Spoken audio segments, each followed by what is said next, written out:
rhythm is a strong, regular, repeated pattern of movement or sound, right? And life is full of rhythms. Maybe let's start with the obvious, music, right?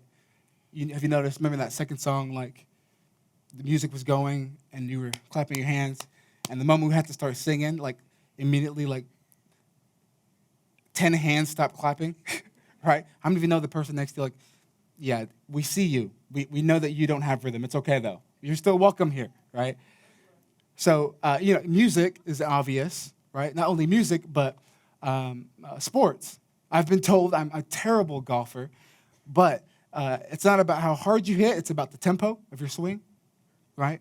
Rhythms, but also your anatomy, right? The heartbeat, right? There's a muscle around your heart that keeps a natural rhythm of your heartbeat, right? So life is full of rhythms. And so in this next 4 weeks, we're going to discover if 4 habits that, if become rhythms, can become the greatest catalyst for change in your life and in your workspaces and in your personal life and in your relationships. And so we're going to talk about those 4 rhythms week by week. Today, I will give you the first rhythm in just a little bit. Before we jump into it, though, there is a question I want to ask you, and we're going to ask it a couple of different ways, maybe 4 or 5 different ways. I'm going to ask this question. It's kind of let settle in on us as we kind of enter into this new year. But before I do, I want to share a quick story with you.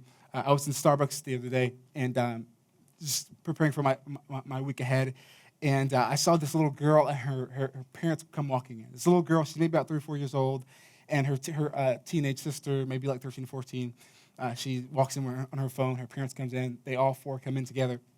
And I don't people watch the Starbucks, okay, so don't judge me. But this time I just happened to kind of eavesdrop a little bit.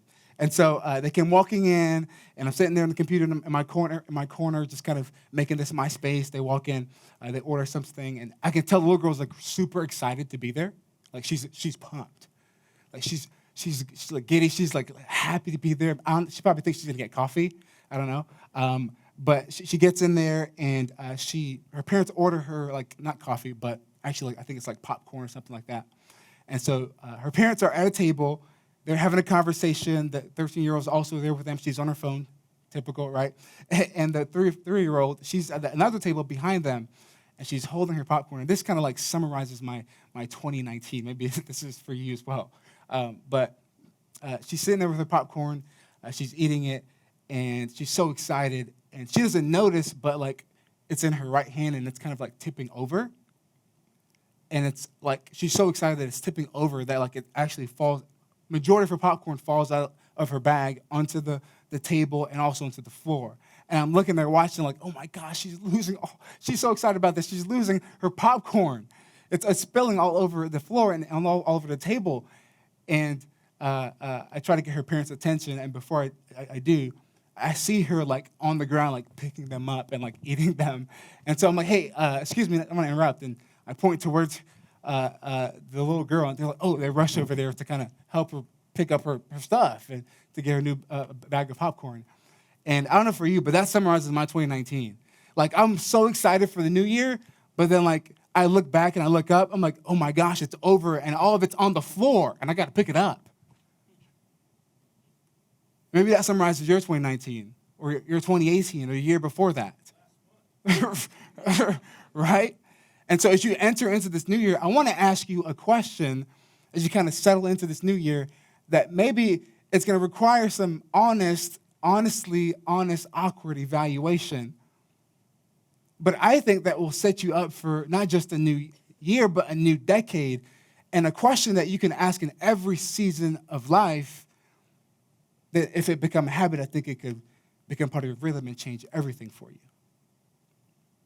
And the question is this: what are you holding on to that's holding you back? Yeah? Right? What are you holding on to that's holding you back? And if you're honest, what are you holding on to that really has a hold on you? Right? You're holding on to something, but really, it's got a hold on you. What are you holding on to that is holding you back? How about this one? What are you holding on to that's weighing you down? What's weighing you down because you refuse to let it go? Really, it's up to you. It's not up to anybody else. It's up to you. You refuse to just let it go. What's slowing you down because you refuse to just put it down? And initially, you thought maybe this would make your life better, but actually it's actually just made your life more complicated. Right? What is it that you're holding on to that's slowing you down? What are you holding on to that's dragging you around? Right? What is it that you're holding on to? It's just you're carrying it with you and you're just dragging it around. And really it's slowing you down. It's just weighing you down. It's unnecessary weight and you're just dragging it around with you. Right? Initially you thought maybe this would make your life better, but really it just made things more complicated. Right? And if your kids knew, if your friends knew, if your roommate knew, if the person behind you, if they knew that what you were holding on to, if your boss knew what you were holding on to, man, you'd be embarrassed, perhaps. You'd be humiliated. In fact, maybe they've even tried to get your attention. They may be trying to, and you're like, no, I'm not holding on to anything. There's nothing back here. So what is it that you're holding on to that's holding you back? But let me ask it another way, in this final way. What are you holding on to that's making a monkey out of you? Because this is, in fact, indeed how you trap a monkey. Did you know this? Maybe you've seen when you look it up later. You tie a large coconut to a tree. You hollow out the coconut. And you insert a banana or fruit inside of the coconut. And the monkey sticks his or her hand into the coconut. And you don't really trap the monkey traps itself because he or she refuses to let it go. And you end up trapping the monkey.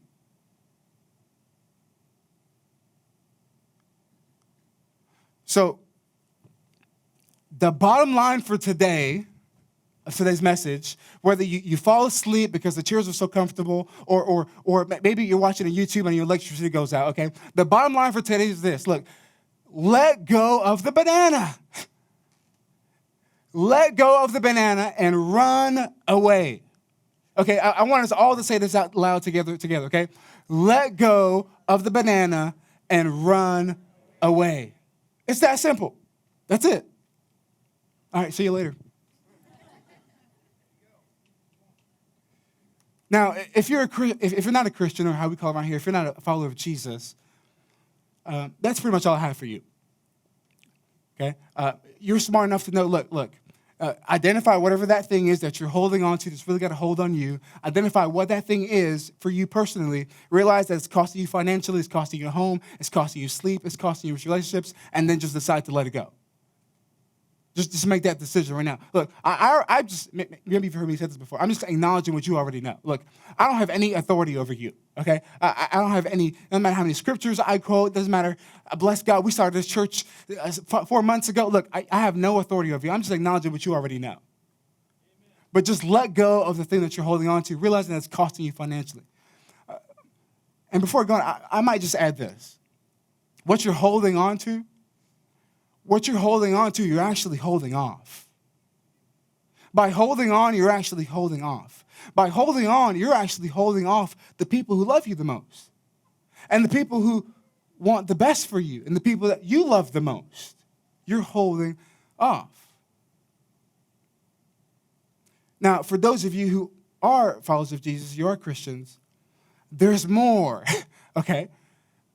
And most of you probably know this, but Paul, who is a follower of Jesus in the first century, he wrote this about concerning the specific idea of rhythms, of habits, about letting go. He talked about this.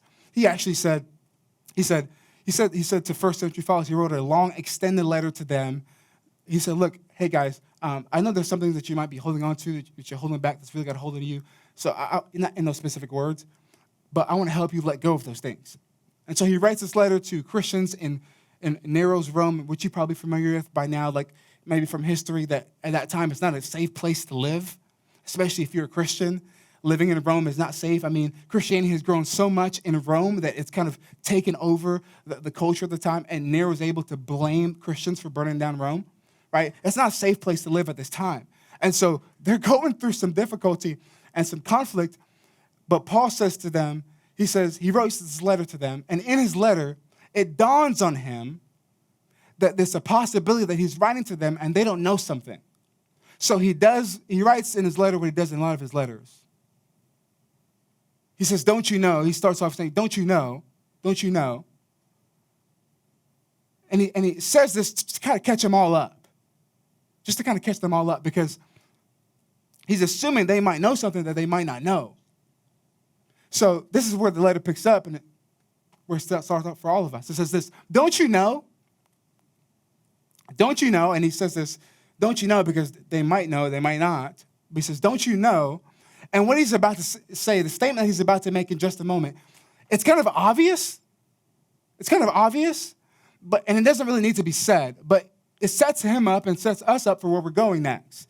Don't you know that when you offer yourself to someone or something, when you offer yourselves to someone or something, when you offer yourself to someone or something, when you offer yourself to someone or something, as obedient slaves, you are slaves to the one you obey? He says, look, don't you know that when you offer yourself to someone or to something, as obedient slaves, you are slaves to the one you obey? That is this, when you stick your hand into that thing, and you get tied to, roped to, chained to that thing, you're obeying that thing. You're obeying that habit, that rhythm, that pathway, that pastime, that thing. You're becoming a slave to it. Whoever or whatever you say yes to, that thing becomes, or that person becomes your master.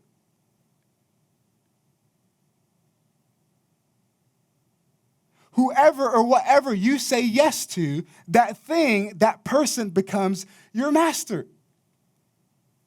He says, when you offer yourself to someone or something as obedient slaves, you are slaves to the one you obey. And in just a moment, he's going to challenge us to let go of the thing that we're holding on to. But I want you to understand, this is a lot at stake. This is a big deal. So he says, next, he says, whether you are slaves to sin, and I'll come back to this in just a moment. That's kind of the elephant in the room, which leads to death, or to obedience to God, which leads to righteousness. Now, let me define sin for you. And you've probably heard me say this before, but sin in the New Testament is so easy, so simple to understand that we almost don't want to understand it on purpose, right? Sin is anything that hurts you and hurts the you beside you, and anything that hurts the you that you live with, and the you that you work with, and the you that you married, and the you that you hope to marry, and the you that you're dating, and the you that you're rooming with, even the yous that live in your house, the little yous that really don't do anything for you, right? Even the yous that you don't know his name, you don't know her name, is a sin. And here's why. Because of a verse that most of us have heard at some point of our life. For God so loved all the yous. For God so loved the world. And when you love someone and someone hurts someone that you love, you consider that wrong. God says, I'll put the S word on it and I consider it a sin.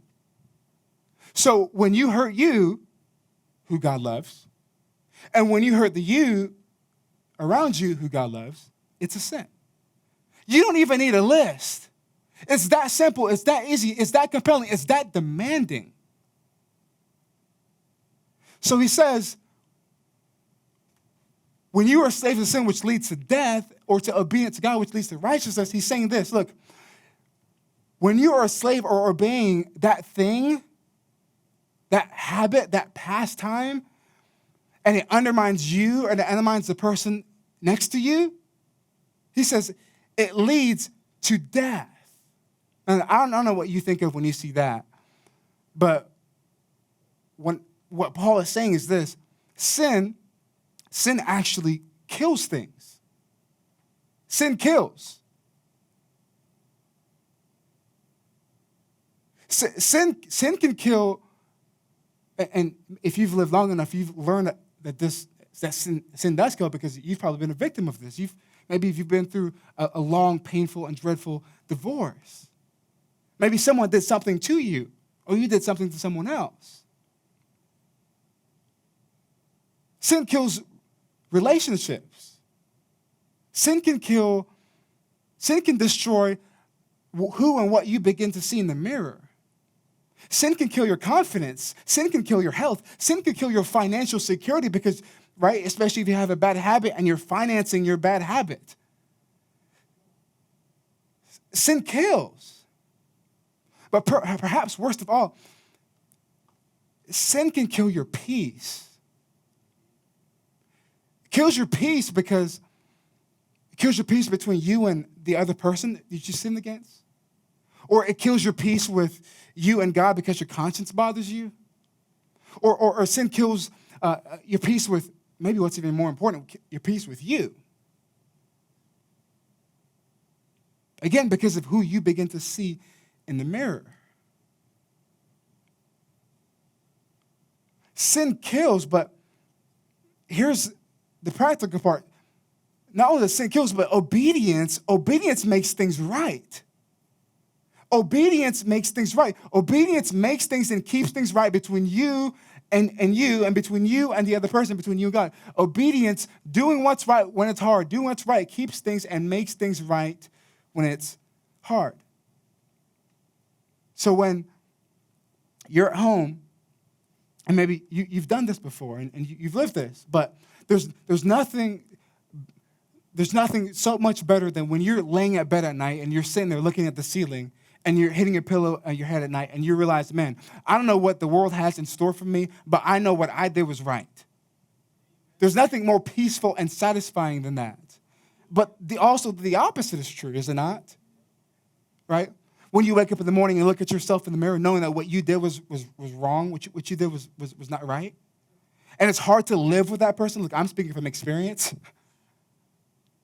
And it's hard to live with a person that's looking back at you in the mirror. Obedience makes things and keeps things right. Sin kills, but obedience makes things right. So Paul goes on and he says, but thanks be to God. But thanks be to God that though you used to be slaves to sin, you have come to obey.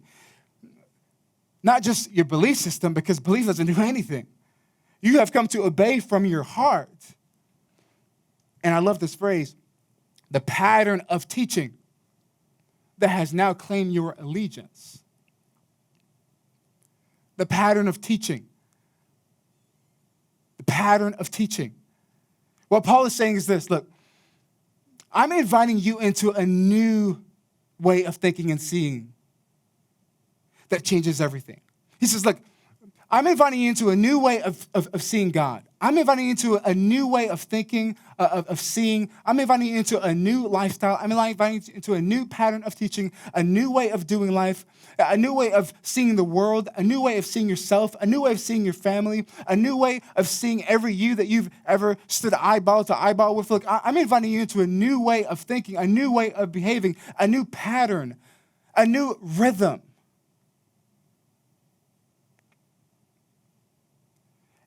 And it's centered around this one idea. The one idea is that if we can do for others what God has done for us through Christ, if we can do for others what God has done for us through Christ, this one idea that centers around this one idea, if we could do for others what God has done for us through Christ. That is, if we look back and see and allow this new idea to become part of our habits, become part of our rhythm, our normal seasons of life, if we allow it to sink in, allow it to become our tempo, allow it to become our heartbeat, it's going to change everything for you and for the you next to you and for the you that you work with and the you that you live with and the you that you're raising. It changes everything. And it's a power of rhythm.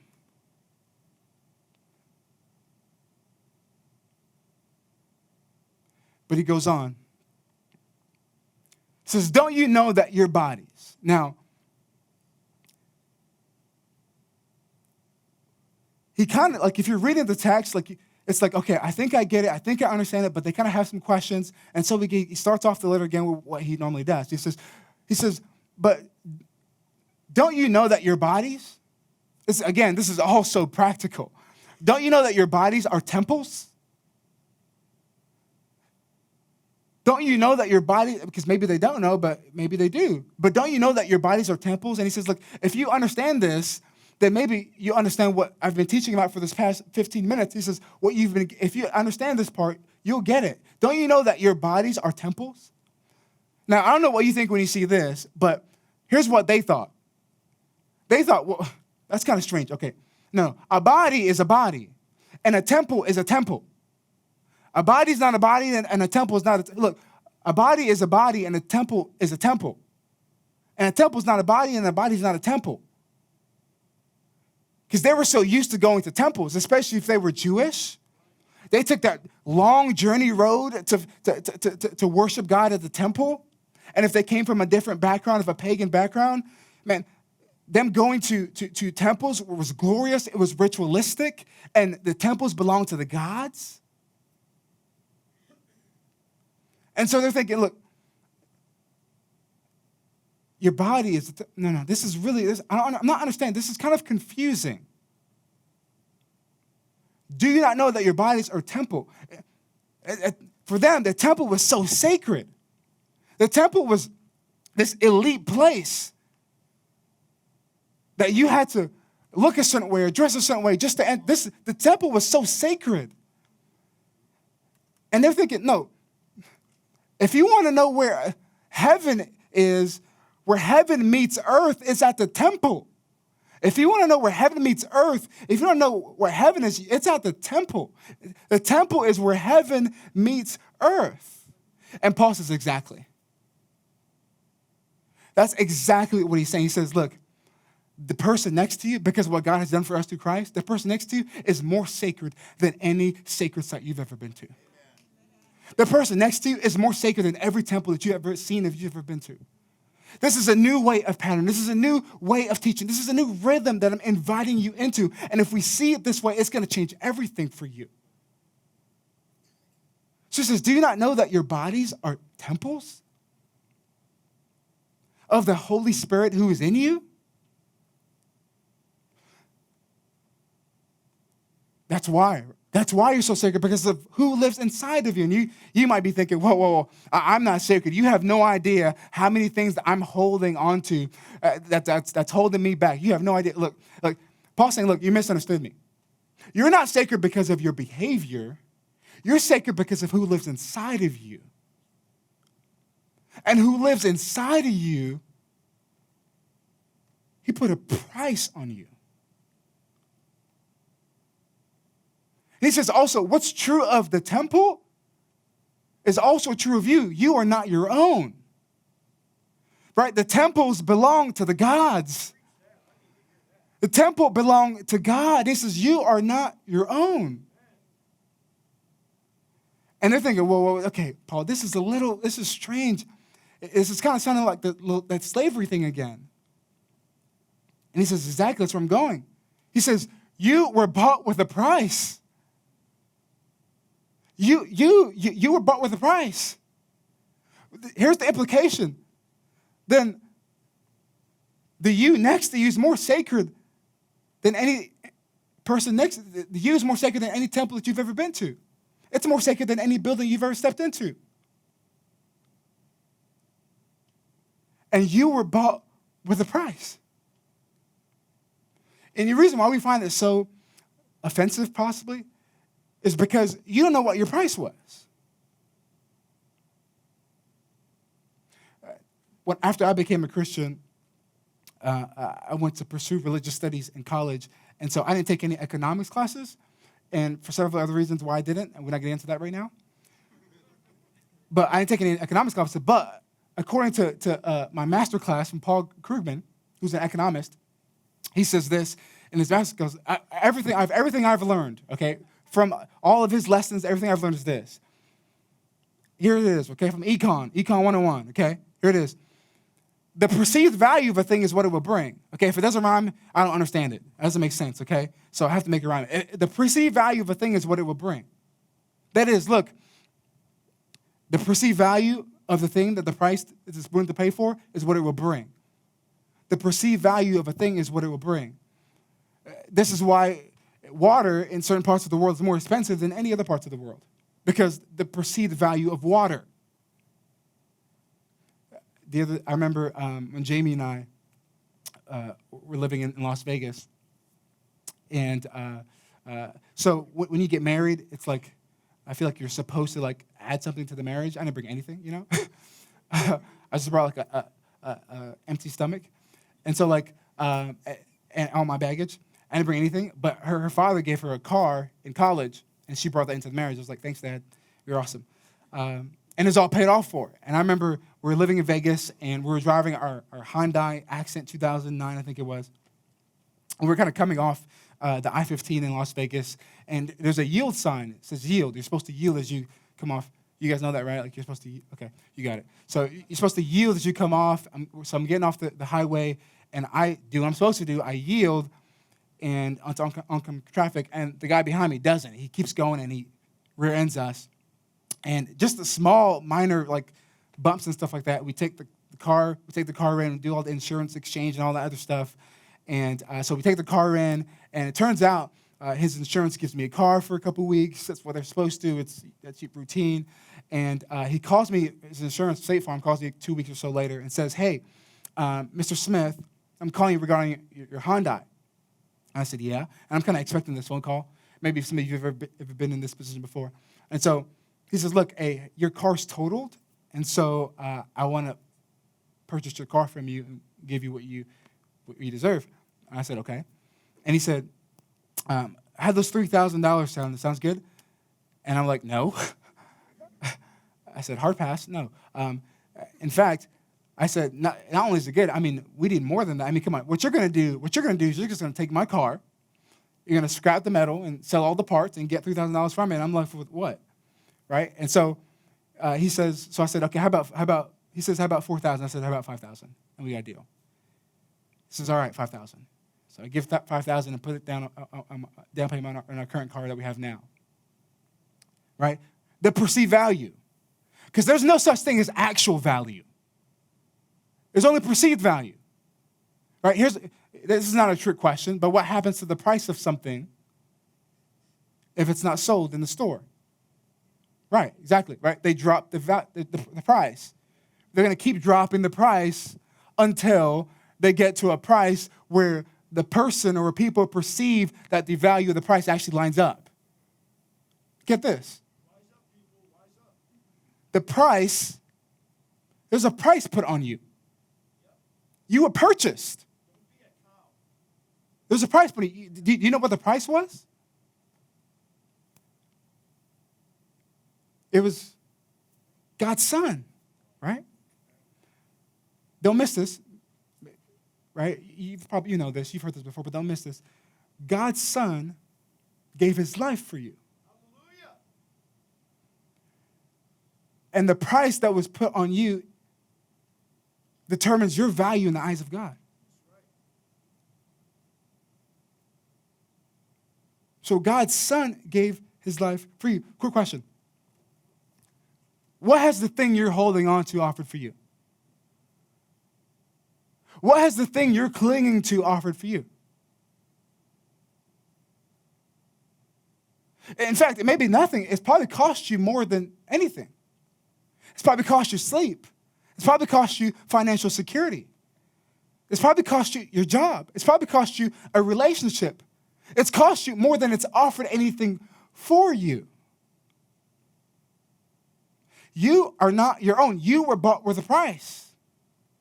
And so Paul goes on to say, therefore, everything that I've just said, therefore honor God with your body. It's simple. How do we do that? Honor God by honoring those who God honors. Honor God by honoring those who God honors. It's that simple. You and I, we can honor God by honoring those who God honors. So back to the original question. What are you holding on to that's holding you back?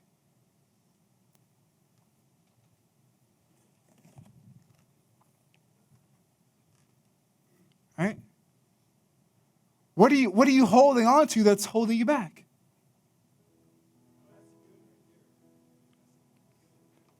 What is it for you? I know what it is for me. Right? What is it for you that maybe, man, is it your anger, maybe? Right? Is it your anger? Well, I'm angry. My dad's angry. His dad was angry. I mean, it goes back to Adam. We're just all angry men, right? No. What is it for you? Is it a pastime? Is it a bad habit? Is it something? Because seasons require different value from us. Is it something that perhaps is not a good season of life right now that you maybe can pick it back up later? What is it that you're holding on to that's holding you back?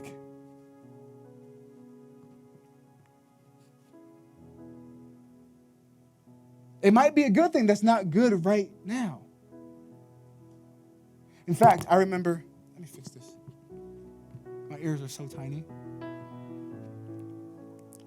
In fact, I remember when, before we started the church a couple months ago, Jamie works a full-time job at Samuel Merritt University. Anybody know where that's at? In Oakland.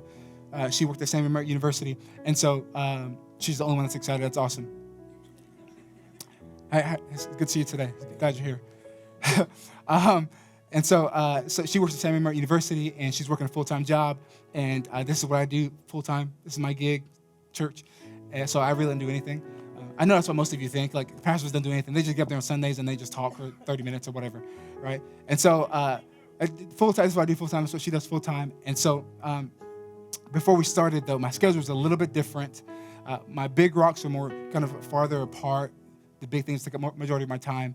And so as we started the church, I realized that, man, I would come home, and she would be working Monday through Friday. Saturday was her day off. Sunday was our church thing or whatever.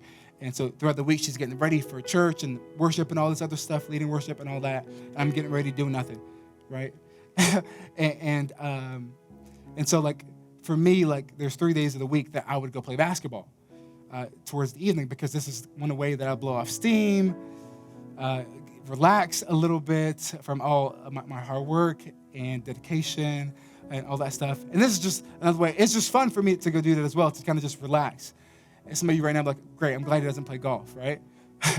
And so, like, this is just I did that about 3 times a week.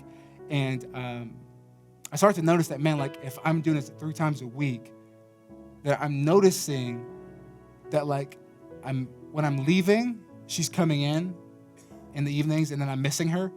And then, like, when I get back in the evenings, it's late at night already, and we have 30 minutes, we eat, and we go to bed, and we're so our time is just not conducive for my schedule. What I was doing was not healthy long term. And so what I decided to do is that I was going to quit playing basketball 3 times a week. Right? Because different seasons of life require different things from us. And so maybe the thing that you're holding on to that's holding you back, maybe it's not good for this season. Maybe you can pick it up in a next season of life. So if you really want to have an honestly honest, awkward but healthy and good evaluation, but good start to your new year, just ask someone. Ask someone. Ask someone, am I holding on to something that's holding me back? And if you're dating, if you're married, or you're engaged, ask the person next to you, look, am I holding on to something that's holding us back?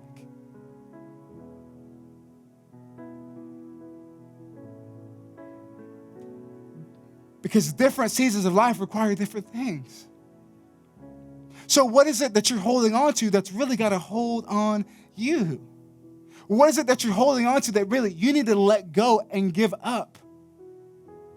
Right? So that you and the person next to you can flourish.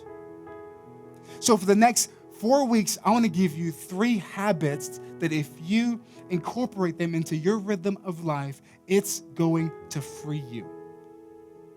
You can take it with you in every season of life. That these habits, if become rhythms, will change everything for you. So let me pray for you.